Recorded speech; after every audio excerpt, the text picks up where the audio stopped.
నమస్తే, welcome to Telugu news. నేను Gopikrishna. Epson Rajesh గారు అనలిస్ట్ మనతో ఉన్న. రాజేష్ గారు నమస్కారం. నమస్కారం.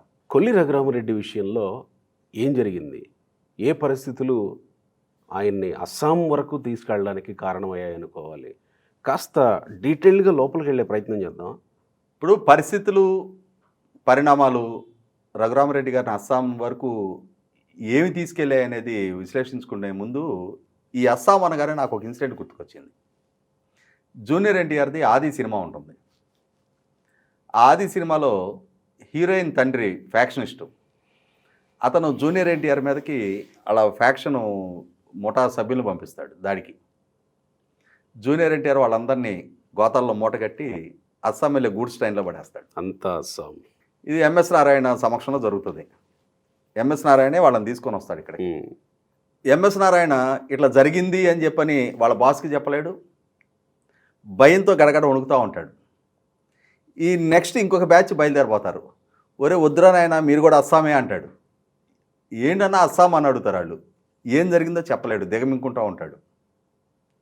అంటే పరిధి దాటి ప్రవర్తిస్తే ఏం జరగబోతుంది అని చెప్పని ఆది సినిమా మనకి ఏదైతే అంతా అస్సామే అని చెప్పని చూపించిందో, ఇవాళ కొల్లి రఘురామరెడ్డి గారి విషయంలో కూడా అంటే మనకేదో ఎలక్షన్ కమిషను చాలా క్యాజువల్గా పోలీసు బృందాల పర్యవేక్షణ కోసం ఒక అధికారిక విధులకు దృష్ట్యా ఆయన్ని అక్కడికి పోస్ట్ చేసినట్టుగా మనకు అనిపించవచ్చేమో, కానీ వాస్తవ పరిస్థితి ఒకసారి మనం గమనించుకుంటే ప్రధాన ప్రతిపక్ష పార్టీ నుంచి మొదలుపెట్టి రాష్ట్రంలో ఉన్న అన్ని రాజకీయ పక్షాలు పదే పదే ఎలక్షన్ కమిషన్ దృష్టికి ఇదే కొల్లి రఘురామరెడ్డి గారి గురించి, ఆయన వ్యవహార శైలి గురించి, ప్రభుత్వ అధినేతగా ఉన్న జగన్మోహన్ రెడ్డి గారి పట్ల ఆయన ప్రదర్శిస్తున్న లాయల్టీ గురించి, ఆయన పాల్పడుతున్న ఉల్లంఘనల గురించి, ప్రత్యర్థి పార్టీలకు సంబంధించి ఎన్నికల రంగంలో పోటీ చేయబోతున్న అభ్యర్థుల్ని ఆయన గురి చేస్తున్న వేధింపుల గురించి పదే పదే ఫిర్యాదులు చేసిన నేపథ్యంలో ఆంధ్రప్రదేశ్ రాష్ట్రంలో ఎన్నికల సందర్భంగా ఇక్కడ ఆయన విధుల నిర్వహణకి అంటే శ్రేయస్కరం కాదు అని భావించిన ఎన్నికల సంఘం ఆయన్ని అస్సాం పంపించినట్టుగానే భావించాల్సి వస్తుంది. ఎందుకు శ్రేయస్కరం కాదు అనేది మనం మాట్లాడుకోవాలి. చెప్తా నేను అది. అసలు ఈ కొల్లి రఘురామరెడ్డి గారి వ్యవహార శైలి ఒకసారి మనం మాట్లాడుకుందాం. ఈయన స్పెషల్ ఇన్వెస్టిగేషన్ టీం సిట్ డిఐజీగా ఉండగా ఈయన ఆధ్వర్యంలోనే సెప్టెంబర్ 9వ తారీఖు రోజు చంద్రబాబు నాయుడు గారి అరెస్టు జరిగింది. అవును, నంద్యాలలో. ఒకసారి ఆ కేసు నమోదు, చంద్రబాబు నాయుడు గారి మీద చేసిన ఆరోపణలు ఇవన్నీ ఎప్పుడు తేటతెల్లమైనవి? చంద్రబాబు నాయుడు గారిని అరెస్టు చేసి కోర్టుకు తీసుకొచ్చిన తర్వాత, కోర్టులో రిమాండ్ రిపోర్ట్ సబ్మిట్ చేసిన తర్వాత చంద్రబాబు నాయుడు గారి మీద ఏం ఆరోపణలు ఉన్నాయి అనేది తేటతెల్లం చేశారు. కానీ చంద్రబాబు నాయుడు గారిని అరెస్టు చేయడానికి ముందే మొట్టమొదటిగా అధికారులు నిర్వహించాల్సిన వాళ్ళ విధులేంటి? చంద్రబాబు నాయుడు గారి మీద ఆరోపణలు వచ్చినాయి. ఆ ఆరోపణల గురించి చంద్రబాబు నాయుడు గారికి నోటీస్ ఇచ్చి ఆయన వివరణ తీసుకోవాలి. వివరణకి అంటే వాళ్ళు నోటీసులు ఇచ్చినప్పుడు విచారణకి సహకరించుకుంటే అప్పుడు అరెస్ట్ చేయాలి. వివరణకి సంతృప్తి లేదు, ఆ వివరణకి సంతృప్తి చెందకపోతే ఆయన అరెస్ట్ చేయాలి. ఈ కొల్లి రఘురామరెడ్డి గారి సిట్ కార్యాలయం నిన్న ఆ కార్యాలయంలో కొన్ని పత్రాలు దహనం చేసినట్టుగా మనకు వార్త వచ్చింది. ఎక్కడుంది ఆ కార్యాలయం? తాడేపల్లిలో ఉంది. అంటే ఆ తాడేపల్లి సిట్ కార్యాలయం నుంచి తెలుగుదేశం పార్టీ కేంద్ర కార్యాలయం ఎంత దూరం ఉంటుంది? దగ్గరే ఉంది. చంద్రబాబు నాయుడు గారు ఆ కార్యాలయంలో సిట్టు అధికారులకు ఎప్పుడూ అందుబాటులో ఉంటారు. అంటే చంద్రబాబు నాయుడు గారిని ప్రశ్నించాలి అనుకుంటే. లేదు, ఉండవల్లిలోని చంద్రబాబు నాయుడు గారి నివాసం ఎంత దూరంలో ఉంటుంది? అంటే ఇక్కడ చంద్రబాబు నాయుడు గారిని ప్రశ్నించటం, వివరాలు రాబట్టడం కొల్లి రఘురామరెడ్డి గారి ఇంటెన్షన్ కాదు. అంటే ఆ కేసుకు సంబంధించి చంద్రబాబు నాయుడు గారిని విచారించడం కొల్లి రఘురామరెడ్డి గారి ఇంటెన్షన్ కాదు, ఒక హంగామా సృష్టించడం. కాబట్టి ఇక్కడ చంద్రబాబు నాయుడు గారిని వదిలిపెట్టి ఆయన రాజకీయ పర్యటనల కోసం కర్నూలు జిల్లాలో పర్యటిస్తున్న సందర్భంగా నంద్యాలలో బహిరంగ సభ పూర్తి అయిపోయి ఆయన నిద్రిస్తున్న సందర్భంలో ఇక్కడి నుంచి అక్కడికి వెళ్ళి అరెస్ట్ చేసి అక్కడి నుంచి ఇక్కడికి తీసుకొచ్చారు. మీ కార్యాలయం పక్కనే ఆయన ప్రతిరోజు ఉంటున్నారు కదా. కరెక్ట్. మీరు అదుపులోకి తీసుకోవాలి, ఆయన విచారించాలి, ఆయనకి నోటీసులు ఇవ్వాలి, ఆయన వివరణ తీసుకోవాలి, ఇక్కడే చేసి ఉండొచ్చు కదా. ఇది కాదు వాళ్ళ లక్ష్యం. చూసారా, మీ శ్రేణుల మధ్య నుంచి మీరెక్కడో రాజకీయ కార్యకలాపాలు నిర్వహించే సందర్భంగానైనా సరే మేము మిమ్మల్ని లిఫ్ట్ చేసి తీసుకురాగలిగే సామర్థ్యం మాకుంది అని జగన్మోహన్ రెడ్డి గారి ఆధిపత్యాన్ని చంద్రబాబు నాయుడు గారికి రుచి చూపించడంలో భాగంగా ఈ కొల్లి రఘురామరెడ్డి ఒక టూల్ లాగా పనిచేశాడు. ఆయన ప్రజల సమక్షంలో నుంచి ఆయన లిఫ్ట్ చేస్తున్నారు. ఆయన బాధ్యత కలిగిన నాయకుడు, చట్టానికి గౌరవించే నాయకుడు కాబట్టి సరిపోయింది. అదే ఆయన ప్రతిఘటించున్నట్టయితే, అక్కడ శ్రేణులను రెచ్చగొట్టున్నట్టయితే వీళ్ళు ఆయన అదుపులోకి తీసుకోగలిగి ఉండేవాళ్ళ? ఎంతమంది పోలీసులు వెళ్ళి ఆయన అదుపులోకి తీసుకోగలుగుతారు? తెలుగుదేశం పార్టీ లాంటి అత్యంత బలమైన రాజకీయ పక్షం, ఆ రాజకీయ పక్ష అధినేత, ప్రధాన ప్రతిపక్ష నాయకుడు, మాజీ ముఖ్యమంత్రి, ఎన్ఎస్జీ ప్రొటెక్టీ ఆయన సహకారం లేకుండా ఆయన అదుపులోకి తీసుకోవడం సాధ్యపడే అంశమేనా? ఆయన బాధ్యత కలిగిన నాయకుడని తెలుసు, చట్టాన్ని గౌరవిస్తాడని తెలుసు, వ్యవస్థను ధిక్కరించడని తెలుసు, తెలిసుండి ధైర్యంతో అక్కడ దాకా వెళ్ళారు. అదే ధైర్యంతో ఇక్కడ కార్యాలయానికి వచ్చి మాట్లాడి ఉండొచ్చు కదా. మీరు నోటీస్ సర్వ్ చేసి ఆయన రెస్పాండ్ అవునన్నారా? కాదు. జగన్మోహన్ రెడ్డి గారి ఎజెండాలో భాగంగా ఇష్యూని పొలిటికలైజ్ చేయడం కోసం చంద్రబాబు నాయుడు గారు ఏదో చాలా పెద్ద కుంభకోణానికి పాల్పడ్డారో, ఆయన్ని మేము ప్రజల సమక్షం నుంచి లిఫ్ట్ చేసి తీసుకొచ్చామని చెప్పని ఒక ఇమేజ్ క్రియేట్ చేయడం కోసం సృష్టించిన హంగామాది.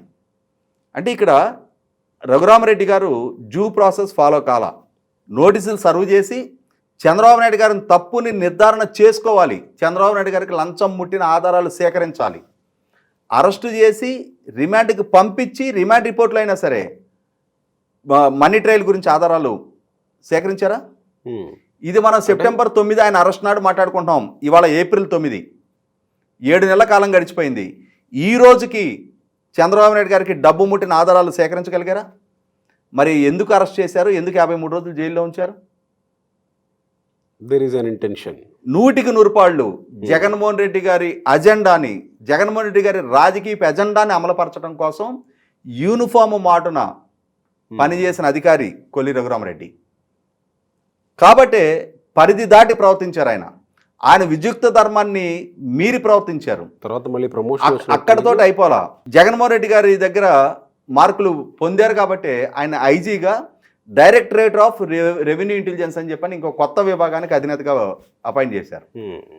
అక్కడి నుంచి మొదలుపెట్టి తెలుగుదేశం పార్టీ అభ్యర్థులుగా పోటీ చేస్తున్న నారాయణ గారి కుటుంబాన్ని వేధింపులకు గురి చేయాలి, పతిపాటి పుల్లారావు గారి కుటుంబాన్ని వేధింపులకు గురి చేయాలి. అదే విభాగం ద్వారా ఇప్పుడు అనకాపల్లి ఎంపీగా పోటీ చేస్తున్న సీఎం రమేష్ గారిని వేధింపులకు గురి చేయాలి. అంటే జగన్మోహన్ రెడ్డి గారి పొలిటికల్ ఎజెండాలో భాగంగా ఆయనకు ప్రత్యర్థులుగా ఉన్న నాయకులు, ఎవరైతే ఆయనకి కంటగింపుగా ఉంటున్న నాయకులు ఉన్నారో వాళ్ళని మీద వేధింపులకు గురి చేయడానికి ఒక అస్త్రంలాగా మీరు పనిచేస్తారా? సరే, నిన్నటిదాకా నడిచింది, మీకు అధికారం ఉంది, ప్రజలు కట్టిన పన్నుల ద్వారా మీకు ఆ వైభోగం, హోదా దక్కుతూ ఉన్నాయి, మీకు ఒక యూనిఫామ్ ఉంది, మీ చేతిలో ఒక లాఠీ ఉంటుంది, మీ చుట్టూ ఆయుధాలు పట్టుకున్న అనుచరులు ఉంటున్నారు, మీ సిబ్బంది ఉంటున్నారు, ప్రజలు మీ వ్యవస్థకు గౌరవిస్తున్నారు కాబట్టి నడిచింది. ఇవాళ కోడ్ ఆఫ్ కండక్ట్ అమల్లోకి వచ్చింది. మీ ఇష్టారీతిన ఇప్పుడు కూడా వ్యవహారం చేస్తామంటే నడవదు. కాబట్టి equal level playing field establish చేసే ప్రాసెస్లో భాగంగా ప్రభుత్వానికి ఉన్న ఇటువంటి అడ్వాంటేజ్ని న్యూట్రలైజ్ చేసే ప్రాసెస్లో భాగంగా ఎలక్షన్ కమిషన్ ఇప్పుడు రీసెంట్గా 9 మంది అధికారులని ఎన్నికల విధి నుంచి దూరం చేసింది. 3 ఐఏఎస్లో 6 ఐపీఎస్. ఇప్పుడు ఇంకొక కీలకమైన అధికారిని అస్సాంకి, అంటే నార్త్ ఈస్ట్ స్టేట్కి ఎన్నికల విధుల్లో భాగంగా పంపిస్తూ ఉన్నారు. అంటే ఇక్కడ ఒక బలమైన సంకేతం ఎన్నికల సంఘం ద్వారా, మీరు జగన్మోహన్ రెడ్డి గారికి లాయల్గా ఉండాలి అనుకుంటే మేము చూస్తూ ఊరుకోం, ప్రభుత్వానికి లాయల్గా ఉండండి, ఎందుకంటే మీరు ప్రభుత్వ ఉద్యోగులు. కానీ ఇప్పుడు జగన్మోహన్ రెడ్డి గారు మోర్ దాన్ ఏ చీఫ్ మినిస్టర్, ఆయన ఒక పార్టీ అధ్యక్షుడు, అంటే ఆయన రాజకీయ నాయకుడు. ఇప్పుడు అవును కదా, ముఖ్యమంత్రి విధుల నుంచి దూరం జరిగి ఆయన అభ్యర్థులకు ప్రచారం చేసుకుంటున్న రాజకీయ నాయకుడు.